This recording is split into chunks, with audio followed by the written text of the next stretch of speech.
Get up here right now. Your dad just got his foot caught in the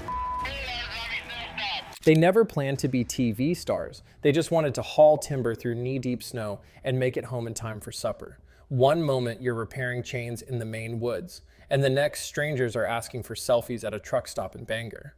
That was the odd charm of American Loggers, a show where 7 French-Canadian brothers could turn a broken axle into a full family argument while a moose watched like middle management. It premiered in 2009, right in the golden age of extreme reality shows like Deadliest Catch, Ice Road Truckers, and Axemen. It promised danger, but what it truly delivered was Dynasty. With that whiteness there, boy, it was hard to see my pals. Yeah, it takes a bit to get used to. First big storm. Yeah, we must have got 20 inches. A loud, bearded, and sometimes bewildering dynasty, forcing 40-ton loads through blizzards, blown engines, and near bankruptcy.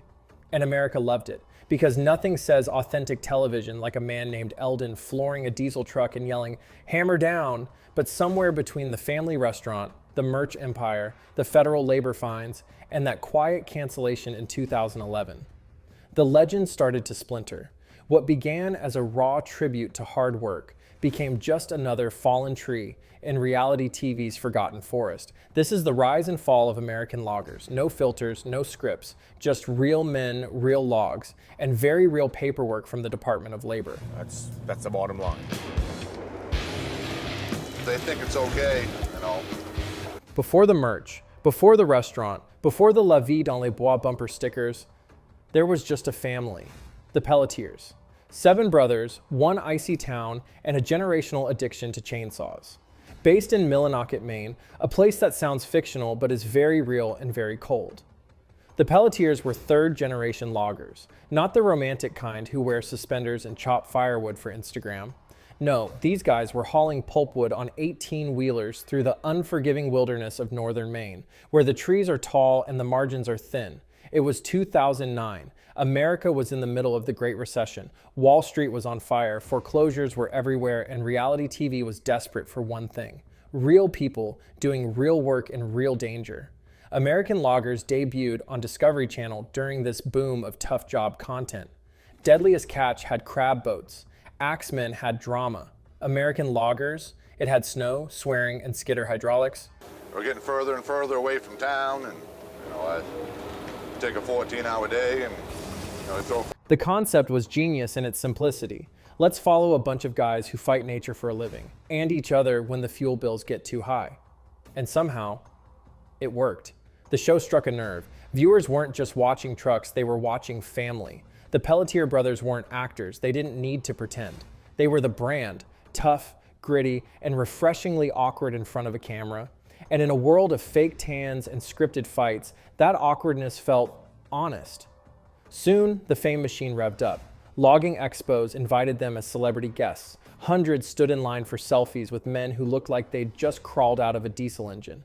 By 2010, they even opened their own Pelletier Loggers family restaurant, complete with a giant logging truck hanging out the side of the building like it had crashed into a plate of ribs. It was a full-on blue-collar Cinderella story, from the forest to fame, from diesel fumes to Discovery Channel. But as we all know, reality TV doesn't stay real for long. The hopper, it's very corrosive, and you don't want to breathe too much of it in. For a while, American Loggers ran like a well-oiled skidder, loud, muddy, and oddly satisfying. But underneath all that diesel and duct tape, the engine had already started to cough. At first, nobody noticed. The Pelletier brothers still yelled over radios. The trucks still slid sideways through blizzards. The trees kept falling. But somewhere between Season 1's underdog charm and Season 3's deja vu, the myth began to splinter. It's for a safety thing too, because of the dust. If you ever see a dry day out here, when you meet a truck, you're really... The first crack didn't come from a storm or a snapped winch cable. It came from paperwork. Right as Discovery was selling viewers the gospel of real American grit, federal investigators quietly revealed that the Pelletiers had been hiring foreign workers without offering those jobs to local Mainers first. Not exactly the patriotic image advertised between Ford truck commercials. Fans thought they were watching hometown heroes fight nature. Turns out some of those heroes were temporary hires from overseas.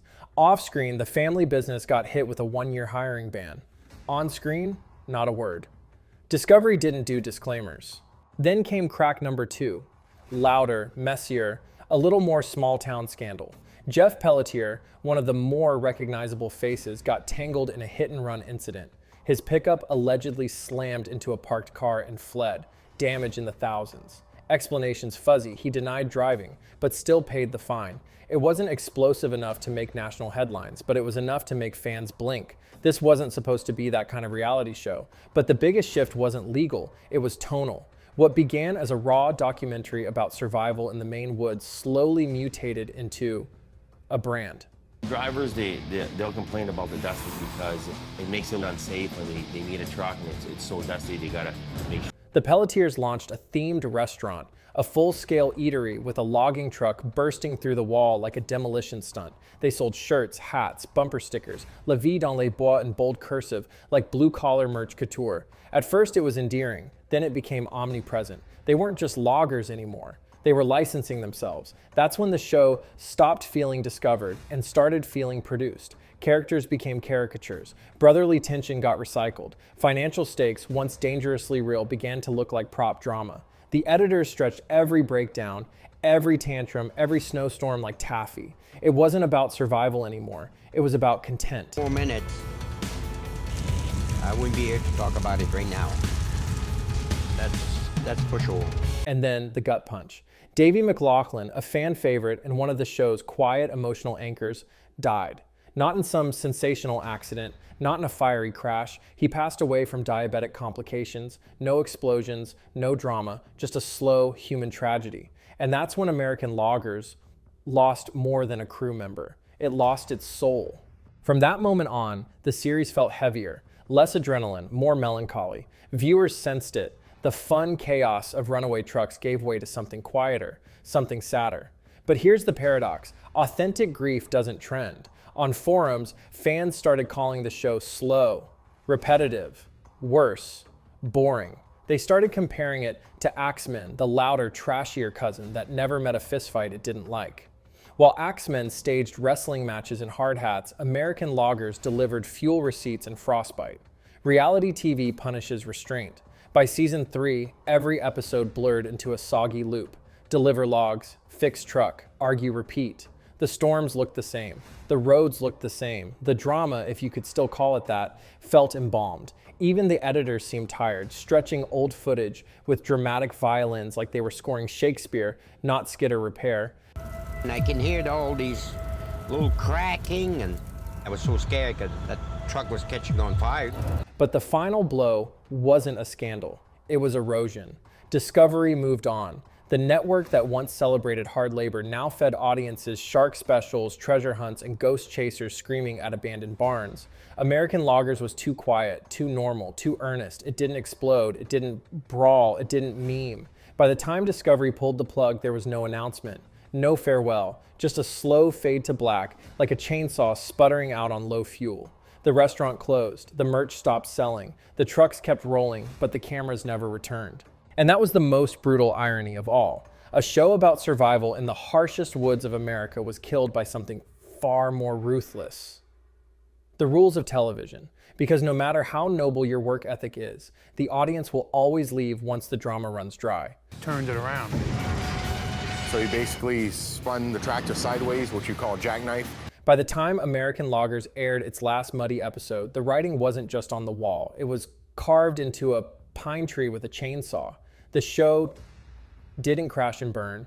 It slowly decomposed. Like a fallen tree left in the Maine woods, it rotted in place while the world moved on. Let's be honest. By season 3, we weren't watching a show about loggers. We were watching a to-do list on wheels. Deliver logs, fix truck, argue with your brother, worry about weather, repeat until Discovery cancels you. And that was the most brutal irony of all. A show about survival in the harshest woods of America was killed by something far more ruthless. The rules of television. Because no matter how noble your work ethic is, the audience will always leave once the drama runs dry. By the time American Loggers aired its last muddy episode, the writing wasn't just on the wall, it was carved into a pine tree with a chainsaw. The show didn't crash and burn, it slowly decomposed. Like a fallen tree left in the Maine woods, it rotted in place while the world moved on. Let's be honest, by season 3, we weren't watching a show about loggers, we were watching a to-do list on wheels.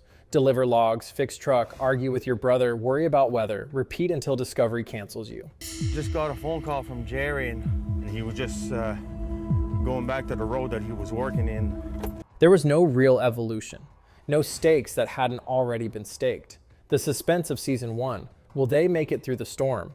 Will they get the delivery done in time, turned into a formula, a cold, muddy 10-episode formula? And while the Pelletiers never tried to fake drama like some of their reality TV cousins, that decision came at a cost. The realness that made the show so refreshing in the beginning turned stale once viewers realized, this is it. This is all they do. All year. Forever. By the final season, each episode blurred into the next one, endless montage of frozen engines and soggy arguments. It didn't feel like storytelling. It felt like deja vu and work boots. Wow. No, not good. I heard something start cracking then, I gave it the hammer, you know. Meanwhile, Discovery Channel changed. What used to be a gritty blue-collar network morphed into a content factory of sharks, explosions, and guys yelling about gold. American Loggers didn't fit that new mold. It wasn't loud enough. It didn't have conspiracy theories. Nobody was hunting Bigfoot or blowing up tree stumps with dynamite. Worse yet, it didn't meme. It never went viral. There were no outrageous quotes, no GIF-worthy meltdowns, no TikTok-ready freakouts. Just a bunch of guys doing hard work for mediocre pay and mild applause. It was too sincere for the algorithm. And let's be honest, that restaurant truck on a balcony moment, that was probably the show's last great meme attempt. A diesel-powered cry for relevance disguised as a roadside attraction. So when the end came, it wasn't met with outrage or heartbreak, just quiet acceptance. Of course it was over. It had nothing left to say. They've only got one chance to get this right. If they don't pull the rig out safely, it's going in the creek. In a world addicted to spectacle, American Loggers became exactly what TV couldn't afford to be normal. In the end, American Loggers wasn't a train wreck. It was a slow fade. No explosive scandals, no final twist. Just a family that quietly returned to the woods while the cameras moved on to something louder, shinier, and more memeable.